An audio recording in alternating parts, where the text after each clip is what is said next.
Olá pessoal, tudo bem? Meu nome é Matheus Rezende, sou instrutor aqui da Hands-on Treinamentos e vou mostrar a vocês como a gente pode fazer para obter rotulação de cotas de distância entre segmentos de polígonos. Isso aqui é muito útil quando a gente quer, em trabalhos topográficos ou trabalhos de medições a campo, representar a distância entre segmentos de linhas ou de polígonos. Então, a partir dessa função aqui, eu consigo representar as distâncias entre cada um desses segmentos. E aí, em trabalhos de medição de piquetes, em trabalhos topográficos ou de eh, identificação de tamanho de áreas em propriedades rurais, a gente consegue estar fazendo essa identificação justamente para fazer um mapa, eh, um mapa indicativo dessa condição para apresentar ao cliente.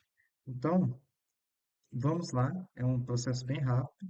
Vou estar mostrando a vocês aqui o passo a passo e algumas observações de como vocês podem estar otimizando o processo.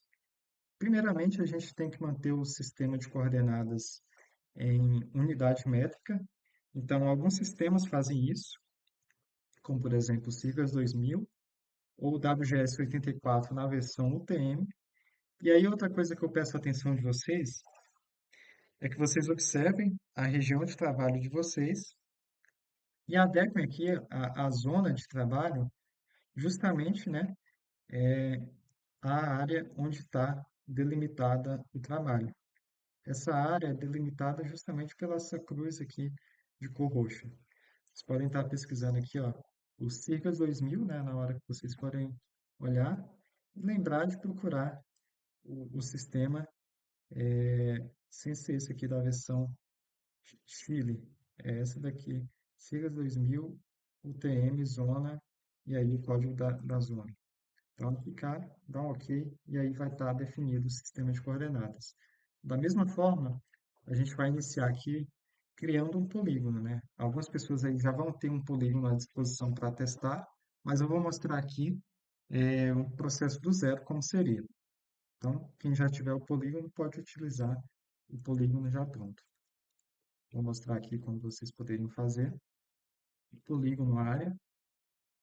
Vou colocar aqui geometria de polígono. Lembrar de colocar o sistema métrico, né, que a gente definiu. E aí, dá um OK. Primeiramente, eu vou habilitar a edição. E aí, eu vou adicionar esse polígono.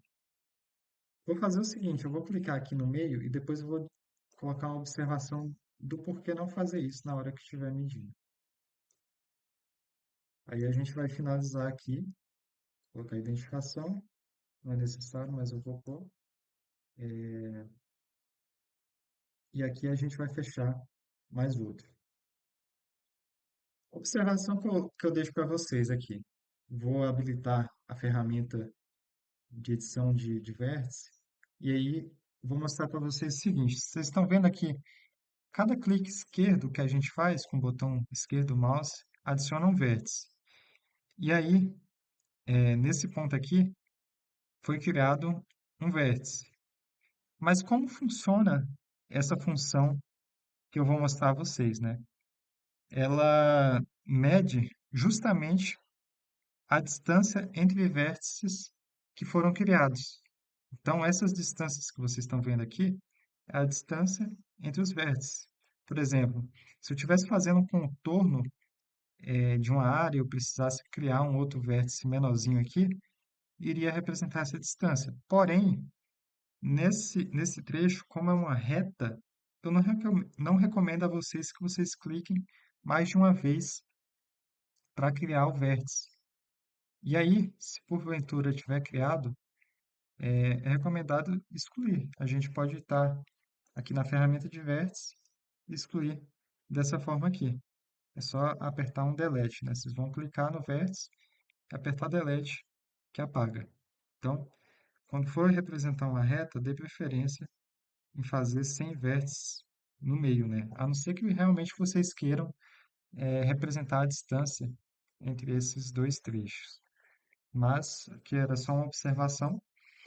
O que a gente vai fazer a seguir é justamente mudar a visualização desse polígono. Para isso, a gente vai habilitar a caixa de ferramentas de processamento e vamos buscar por uma função que chama polígono para linhas. Vocês podem estar colocando aí um acento aqui para facilitar aparecer. E vocês vão procurar essa função aqui, geometria do vetor, polígono para linhas. Basicamente, a gente vai converter esse polígono criado inicialmente em linhas. Vou executar. Aí observem que foram criadas linhas aqui. E aí, é, inicialmente, vocês vão observar aqui, quando eu habilitar a edição e selecionar, que as linhas estão juntas, né? E a partir disso, eu ainda não consigo representar a distância entre esses trechos.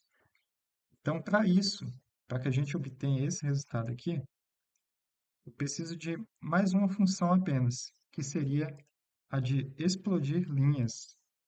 Então, a gente vai aqui em explodir linhas, vocês vão pesquisar novamente na caixa de ferramentas e vão olhar aí geometria do vetor, explodir linhas. O que a gente vai usar é essa última camada que foi criada, essa de linhas, e aí vocês podem estar salvando esse arquivo onde vocês quiserem aí no computador de vocês. Vou dar um executar aqui. Agora observe a diferença. Eu vou selecionar de novo. E eu tenho aqui os trechos das linhas geradas. A partir disso, eu já consigo definir a distância entre esses trechos. Então, eu vou vir aqui em propriedades. A gente vai mudar um pouco a simbologia dessa camada inicialmente. Vamos em simbologia. Pode aumentar aqui duas vezes ou o tanto que vocês quiserem, né? Vou representar em vermelho. Terá aqui para o vermelho. Aplicar, ok.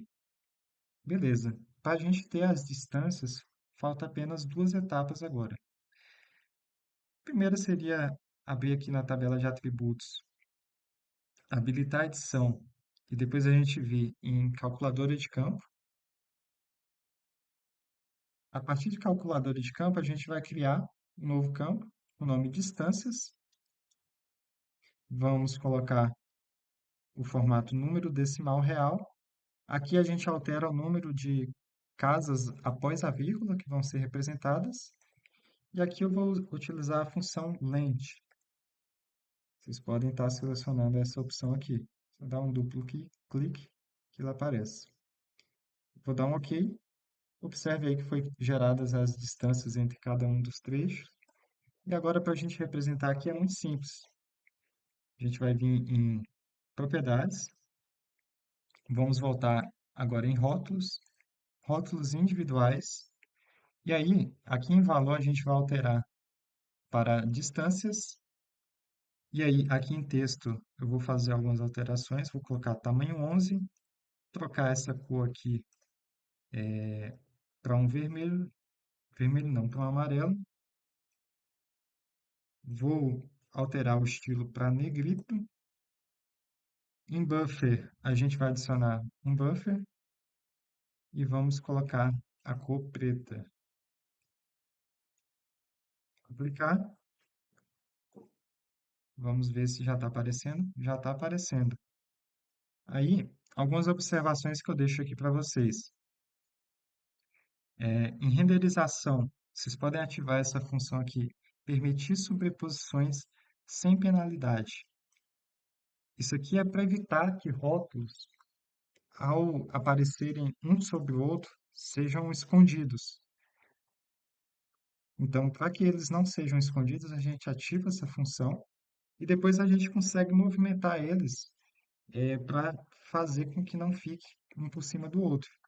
Então, é uma função que eu digo que vale a pena a gente estar ativando. Aqui em posição, quando tem linhas sobrepostas, para que elas não se repitam, né, a identificação, a gente pode deixar aqui em não repetir. E no mais, né, tem algumas funções de alterar a posição, a gente consegue distanciar esse rótulo do centro aqui da identificação, deixar ele um pouco mais distante, a gente consegue mudar o local dele, né? Colocar, por exemplo, abaixo da linha, colocar uma orientação dependente, tudo isso aqui vocês podem ir testando para ver o que se adequa melhor. Então, se por acaso um rótulo ficou sobreposto pelo outro, uma coisa que a gente pode fazer é justamente pegar aqui, mover etiqueta, e aí dar um OK aqui e fazer, né, essa modificação conforme vocês acharem mais interessante deixar o posicionamento desses pontos. Então, é uma das formas que a gente pode estar fazendo. Você vê ali que eu coloquei para mover por ID, né? Eu acabei errando na hora que eu selecionei. Vamos ver se aqui que vai. Tinha uma forma que era mover, em vez de ID, vocês iriam selecionar a outra opção, que aí, em vez de mover todo mundo que tem o mesmo ID, ele ia mover apenas a que você selecionou. Então, é uma forma de facilitar essa questão de mover, eh, sem que a gente mova vários de uma vez. Então, se eu selecionasse a outra opção, eu iria mover apenas um. Mas tá aí a demonstração de como vocês podem mover, né? Então, se ficou sobreposto, a gente consegue fazer essa edição. E aí, gente, é isso que eu queria mostrar a vocês. Isso aqui é muito útil, principalmente na composição de layout, né? Que seria esse modo de layout de impressão. Espero que vocês consigam aplicar isso aqui no projeto de vocês. Se vocês querem saber mais sobre como construir mapas a partir de projetos no QGIS, aproveitem para conhecer um pouco mais da Hands-on Treinamentos no Instagram e lá vocês vão encontrar cursos voltados para essa produção de mapas também. Então, um forte abraço e até o próximo vídeo.